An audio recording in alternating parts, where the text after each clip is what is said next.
All right, good afternoon, everyone. Good to have you in another Zoom session. Hope everybody is doing well. Welcome you to this Zoom session. For those of you that could not make it, that's all right. Um, it's not mandatory to join the Zoom session, but it would have been good to join so we could interact with each other. And I'm recording this and I will be posting it on Blackboard later today. All right, excellent. Let me just do this. Before I go over this, or let me just start with the lecture, the end of chapter 15, which is the radiation heat transfer. Then I'm going to talk about the exam and all that, okay? All right, great. So we talked about three modes of heat transfer: conduction, convection, and then radiation. So I've already gone over conduction and convection. And those two requires, the mode of heat transfer requires medium or heat transfer by conduction. Normally we say if you have two solid surfaces, they can exchange energy or heat will transfer between surfaces and between maybe solid surface and liquid. But in convection, you need to have a moving fluid and the surface, okay? Moving fluid and the surface. And you have a overall heat transfer coefficient that you need to calculate in some situation if it's not given based on other information. So then the third part of heat transfer, we call it the mode of heat transfer, we call it radiation heat transfer, or we call it a Stefan-Boltzmann language or equation. It says that is the only heat process that does not require a medium to transfer energy from hotter region to a cooler region. So that is, the language of radiation heat transfer. Radiation consists of electromagnetic waves, and sun, for example, emit, a radiation. That is something that we have to be careful when we go to the beach, and we might just get sunburn or causes cancer, right? And we're going to be dealing with a couple of symbols such as epsilon and sigma. So epsilon represent emissivity, and sigma is a constant. We call it a Stefan-Boltzmann constant or a Stefan-Boltzmann constant. And area is the surface area, and temperature is always, and radiation is to the fourth power, but must be absolute, okay? You cannot use Celsius. So the Stefan-Boltzmann constant, sigma, it's given in a table in your textbook or any heat transfer textbook, 5.67 times 10 to the negative 8 watt per meter square, Kelvin to the fourth. So, and that is the constant that we did not use that in conduction and convection, and we did not use the emissivity. So in conduction, we have thermal conductivity K. In convection heat transfer, we have overall heat transfer coefficient, which is H. And in here, we have emissivity and a Stefan-Boltzmann constant. Emissivity, it says, is 0 if you have a radiation is going to transfer from a shiny surfaces. For shiny surfaces, emissivity is 0, but emissivity for blackbody is 1, okay? So that is the epsilon B means emissivity of a blackbody is 1. Emissivity ranges between 0 and 1. If it's a shiny surfaces, the emissivity is approximately 0. If it's a black body, is 1. So we have a rate of change of heat transfer in terms of delta Q over delta T, in terms of joules per second. And it's proportional to product of emissivity and sigma, area, and temperature to the fourth power. So what is the rate at which energy leaves an object, okay? What is the rate at which energy leaves an object? An object that radiates energy well also absorbs well. So we have emissivity and we have absorptivities. Absorptivity is denoted by alpha. So we're going to talk about absorptivities, okay, versus emissivity. So an object that radiates energy well also absorbs well. And an object that radiates poorly also absorb poorly, okay? So if it's going to, the object that radiate poorly also absorb poorly. If it's radiate excellent radiation, that surface, then it's going to absorb also in an excellent mode. Okay, great. Say if we have a box or some surface area, and we can look at the, the temperature 1 and temperature 2, which is a surrounding temperature. So we have the radiate, this body or surface is going to radiate and also absorb, okay? Also can absorb and can radiate. Again, if it's absorbed really well, it could radiate as in that fashion. So the net rate, let me see if I can move this to here. Okay, all right, so the net rate of radiation is equal to, in terms of we have a surrounding and we have a surface temperature. So it's going to be written by Stefan Boltzmann constant, change in heat with respect to time, equals to emissivity times Stefan Boltzmann times surface area, and the difference in temperature, T1 minus T2, but each one is to the power of 4, okay, to the power of 4, and must be in absolute temperature.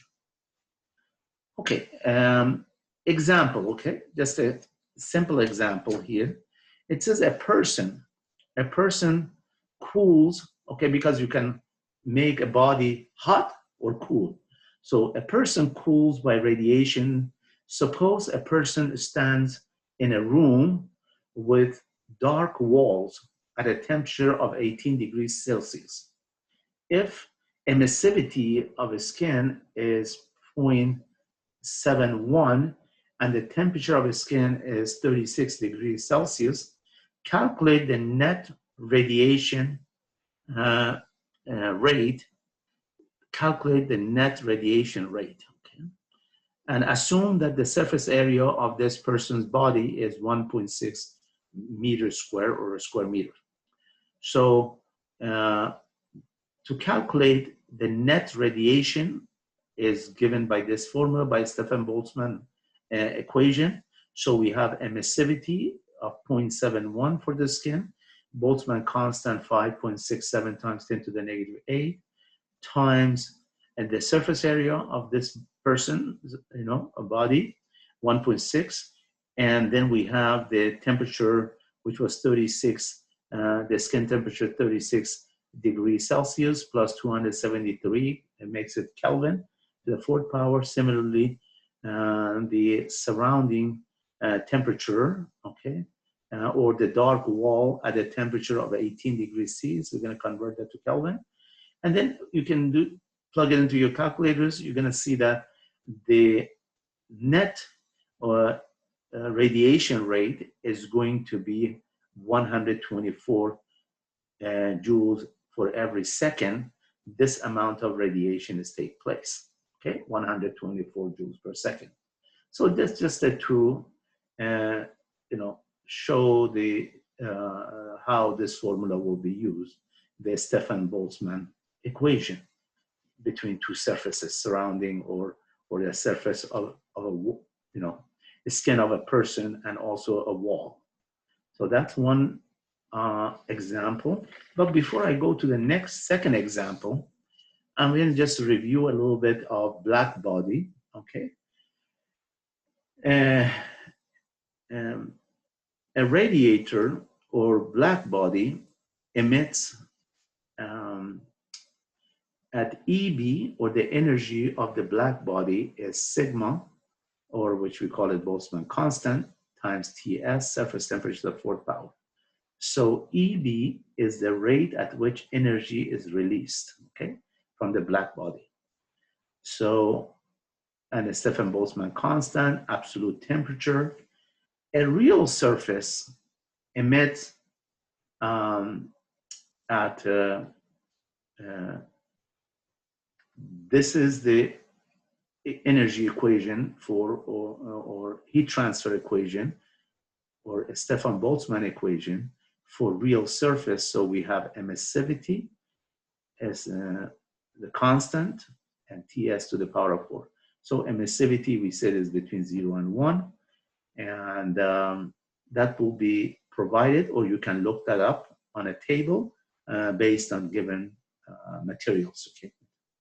So an object may also absorb radiation. So G is denoted for absorption. Okay, G of absorption is proportional to coefficient. We call it absorptivity coefficient, which is alpha, times G.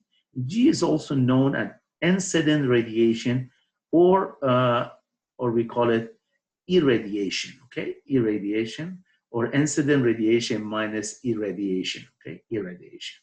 So alpha is absorptivities, and alpha similar to emissivity is between 0 and 1.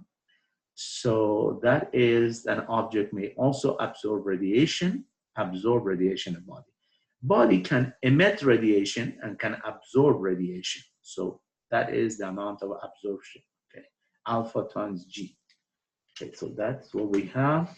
And let me go to this, another note here. So if we have a huge surrounding, at temperature we say surrounding, and then we have a surface that is going to emit heat, and the area and the surface area of that plate or surface provided.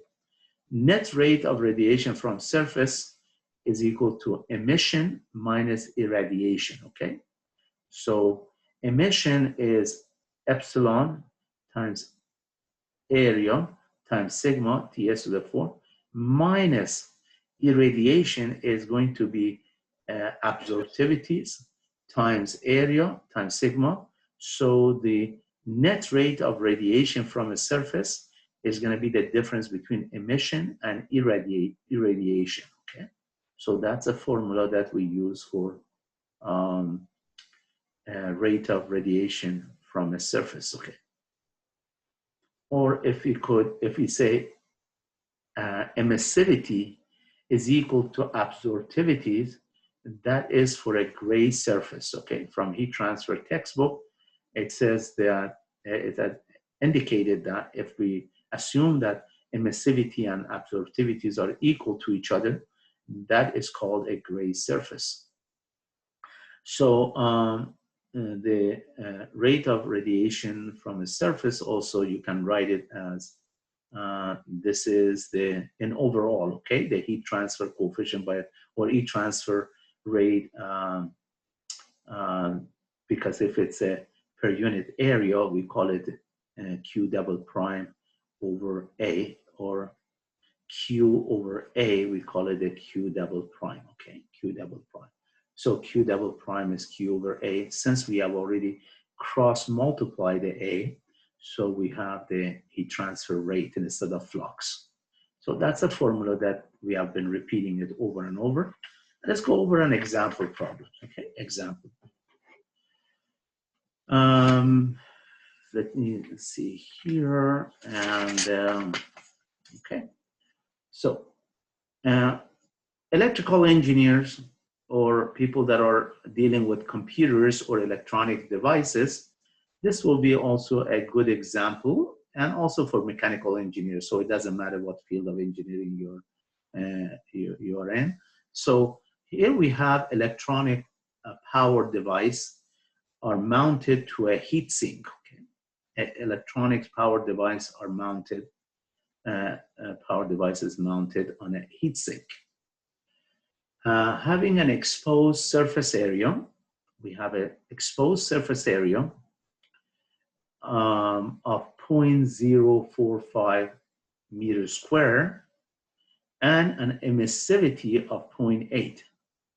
When the devices dissipate a total power of 20 watts and the air surroundings are at 300 Kelvin, the average sink temperature is 42 degrees Celsius or 350 Kelvin.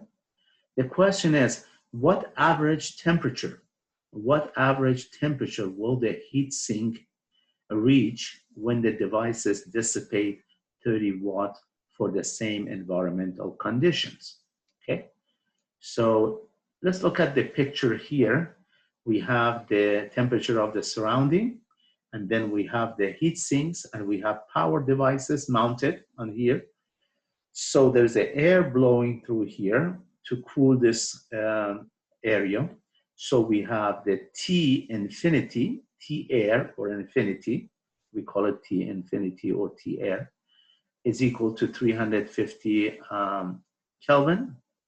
All right, so and that is, let me see if it's and the sink temperature is for the, or 315 Kelvin.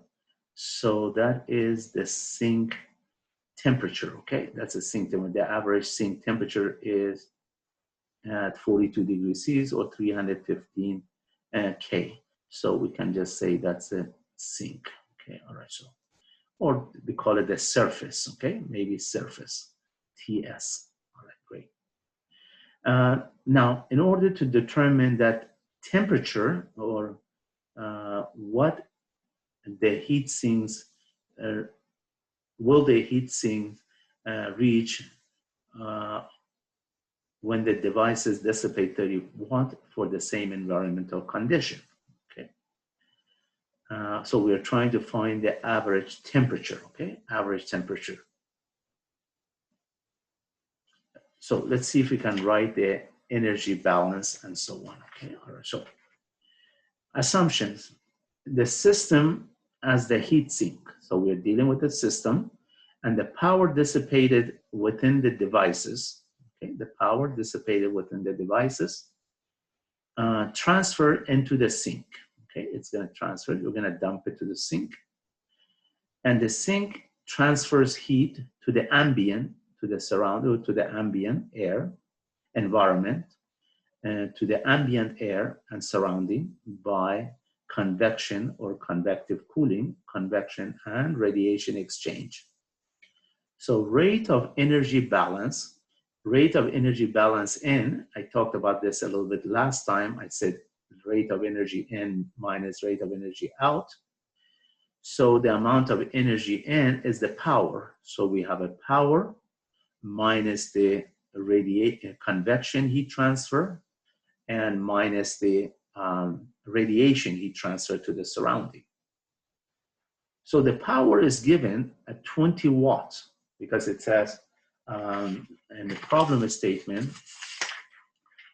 we have electronic power devices are mounted to a heat sink having an exposed surface area of 0.045 meters square and an emissivity of 0.8. When the devices dissipate a total power of 20 watts and the air surrounding are at 300 Kelvin, the average sink temperature is 315. What average temperature will the heat sinks reach when the devices dissipate 30 watts? So first, they gave us a 20 watts, and from the 20 watts, we can write the energy balance and determine the convective heat transfer coefficient, and then we can solve for the temperature based on given power, okay, the second power. So we're gonna go back here, and we're gonna write this formula. That is the Newton's law, okay? We have this here, HA subscript S means surface area, TS minus T infinity, and this is for radiation, okay? We want to solve for H. So in this formula here, we're gonna rearrange it and do the mathematics a little bit, divide everything by A, so A will be here, okay? So we have a power divided by surface area minus emissivity times Stefan-Boltzmann, difference of temperature to the fourth power, okay, because of this radiation. And then the convection temperature is Ts minus T infinity. So we solve for H, which is unknown, okay, H. All right, let me just Okay, so far so good. All right, so you know how to manipulate this, okay? Manipulate and solve for H. So that's a basic algebra. So now we can substitute into this equation here, 20 watts, area 0.045 meter square given, and emissivity is given to us, okay? Emissivity is given 0.8 or 80%. Stefan Boltzmann given, and then the temperature of the surface, which is 350 Kelvin, is given, and minus the surrounding, which is 300 to the fourth power. So, and then the Kelvin to the fourth power. So here for the Stefan Boltzmann constant is a K to the fourth power. So this K and this K will cancel each other out. And then we have the meters square, and meters square will cancel each other out. So we end up with watt. Okay, we end up with the power later. The H is watt per meter square. Okay, let me see if there is a meter square somewhere. So this is the K. I want to see if I can cancel this watt per meter square and watt per meter square, which is correct, okay? I have watt per meter square, and then the watt per meter square, and also the Kelvin, okay? So the H then is gonna have a unit of watt per square meters and Kelvin, all right? So because the convection heat transfer, the difference in temperature can be in Celsius or can be in Kelvin, but the radiation temperature is to the fourth power. So you do the calculation or using your calculators, you end up with heat transfer coefficient of 24.4 watt per square meters Kelvin, okay? So that's a H value. Now, in order to find this question, it says find the surface temperature when the power is 30 watts, okay? When they give you the power of 30 watts. So we're gonna go back to the original energy balance, okay? Energy balance here. So this time we're gonna solve for TS, okay, TS. So 30 watts, H, we're gonna substitute the H we calculated back into here. So we'll be 24.4 watt per meter square Kelvin, and then change in temperature minus the emissivity times the area and all that. So now we end up with this equation here that we substituted number. We have one unknown, okay, which is TS. This TS is to the first power, and this TS to the fourth power. If you rearrange the whole thing and trying to solve for TS, it's not that simple, right? So remember from algebra, if you have a quadratic equation, then we use a quadratic formula. But here we have TS to the power of 1 and TS to the power of 4. So this is the time that in the real world, you can use numerical method, computational method, or by iterative type of approach. Eventually, when you do the iteration, you plug the numbers and you see whether you pick it, for example, temperature of 300 Kelvin, and then you see this part goes to 0, and then you try to see if this will be balanced. It's going to be equal to 0. So that is the tedious work, trying to pick a numbers and how long, how many hours you're going to pick a number to substitute into here, and eventually reaches that temperature that makes this balance. And that will be approximately that surface temperature. So you can use, the reason I picked this problem, I just wanted to tell you in real life, in a situation that you're in, nothing is straightforward. Sometimes you have to use this technology, or there is a technique in advanced DFQ, differential equation. They call this approach for solving for an equation that is not directly solvable, like in a trig equation. If you have a sine and cosine and you're trying to solve for alpha, is not possible because you have a sine and cosine and you cannot solve it. So you have to pick a number or angle for the alpha until you get the balance and you say that's the answer.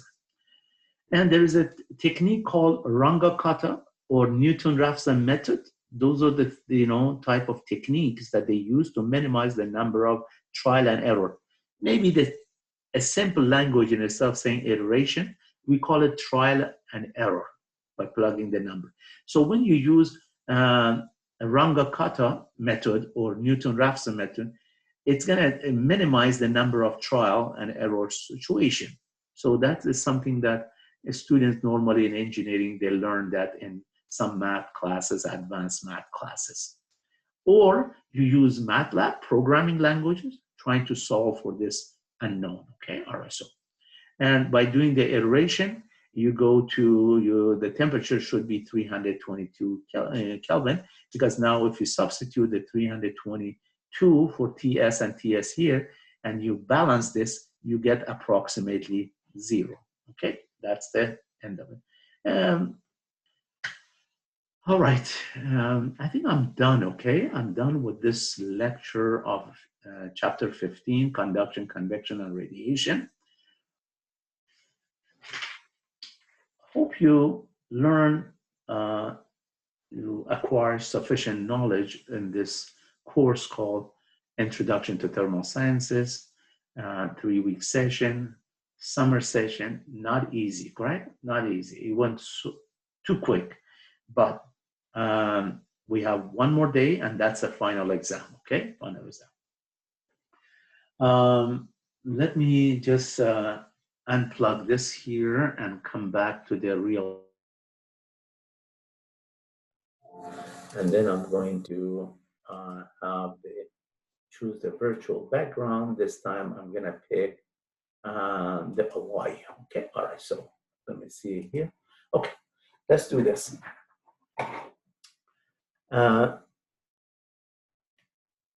Final exam.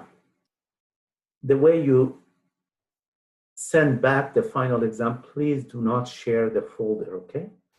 Similar to midterm exam 2, just email it to me, okay? Just put down final exam and your name and last name. Send it to my Gmail account, okay, or email.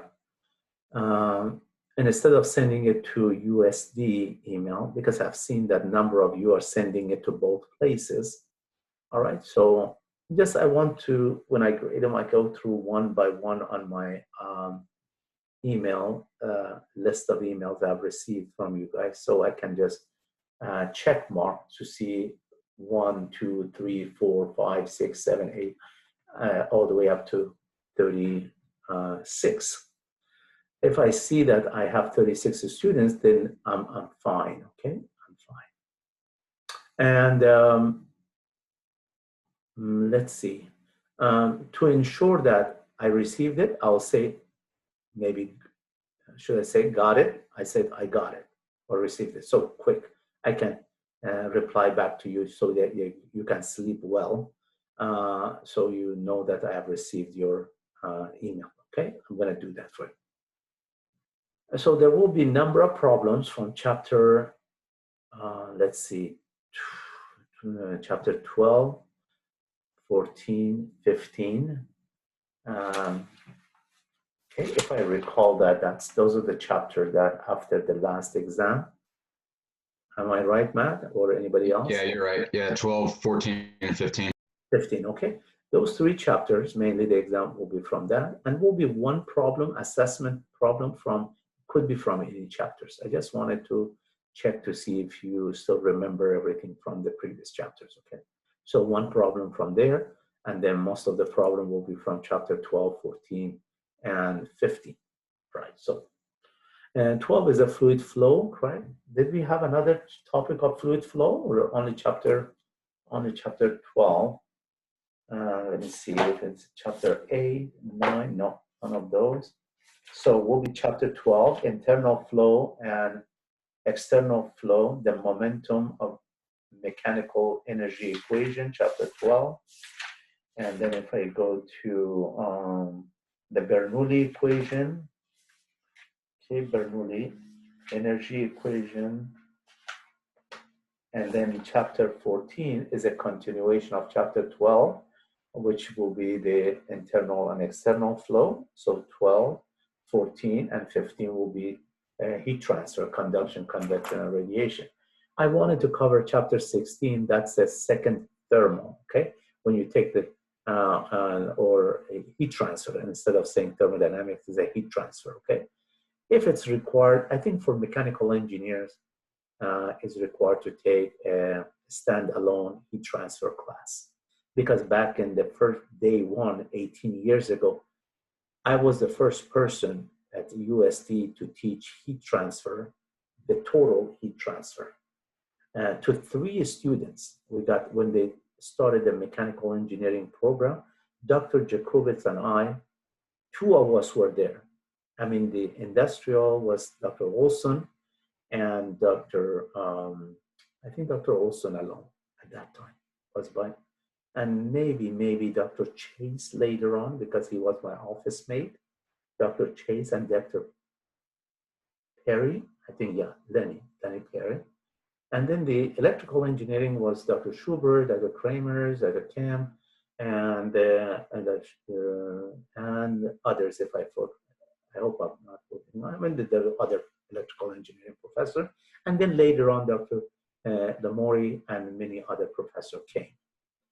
So I taught this class to 3 students. One day I went to class, none of them showed up. I said, what happened? I sat there for 20 minutes in class on the Loma building and the second floor, okay? I think second floor, yeah, I remember that. And I said, well, what happened to these guys? Did they talk to each other not to show up? Then I found out they were all independent, okay? They really never talked to each other. So I called them the 3 amigos, and it was and I still remember their names after 18 years or 19 years. It was Tyson from Idaho. He was from Idaho. The reason I know he was from Idaho, because he brought his Jeep that has an Idaho license plate. And then there was a Susan from Los Angeles area, and Rico. It was, I believe, veterans or from San Diego, Rico. So Rico, Susan, and Tyson. You gotta have a good memory to remember 18 years ago, your first 3 students. So we helped them to graduate, the first 3, before we got the accreditation for mechanical engineering, ABET accreditation. So Dr. Jacobitz told me that you have taught everything almost, so come and teach all the classes in engineering. I said, no, thank you, please just, that was the old time. But again, that was a good opportunity, long time ago, and you guys are great, and I think I will be teaching this class because Dr. Khalil that's her class, I believe, and she's gonna be teaching during regular semester, and since she's going on sabbatical, maybe I'm gonna be teaching this class again. Otherwise, they have enough thermal professor, you know, thermodynamics, heat transfer fluid, or thermal sciences professor. So then I will be teaching the lab, okay? And that is fun because lab is fun. Anyway, I wish you all the success and everything you do. And I had fun, and I will be posting the final exam tonight by midnight, like the other exams. And please email it back to me before 10 p.m. on Friday evening, okay? Before 10 p.m. If you send it earlier, no problem. But I think there was one student on last exam, midterm exam, that sent the exam a day later, okay? I don't know, just said family issue, that issue, this issue, that issue, okay? Try not to do it, okay? I'm going to deduct points, okay?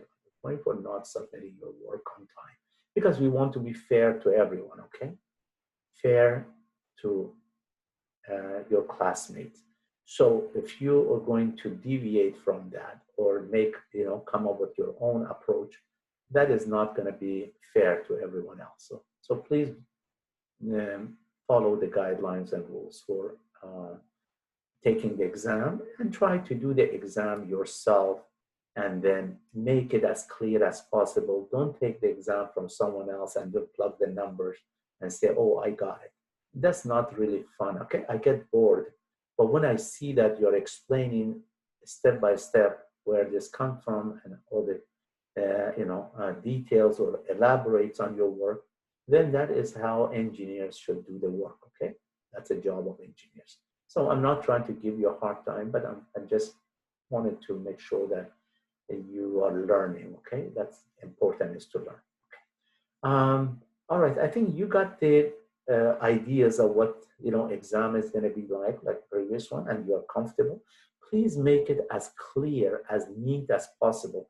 Don't have the page turned, okay, horizontal. It should be vertical and nice, clean, and legible. Okay, it should be legible because my eyesight is good. It's still good.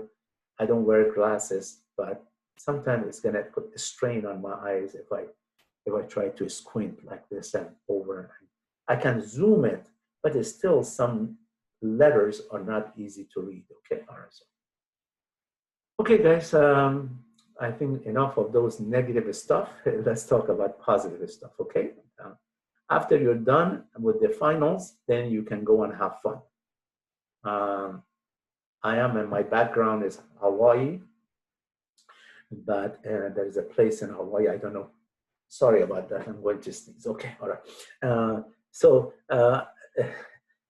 It's good to go and visit places, but during this time of COVID-19, I think it's better to stay home. Okay, it's better to stay home.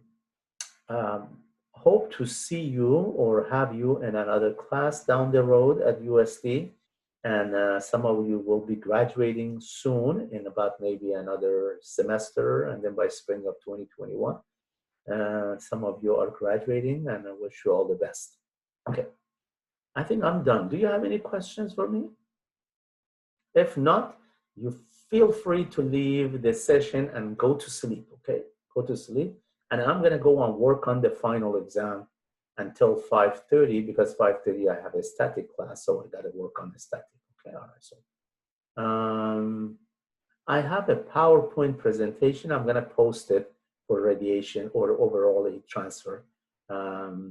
Chapter 15, I'm gonna post that on Blackboard, okay? I have one PowerPoint presentation. All right, I'm going to stop recording at this point, all right?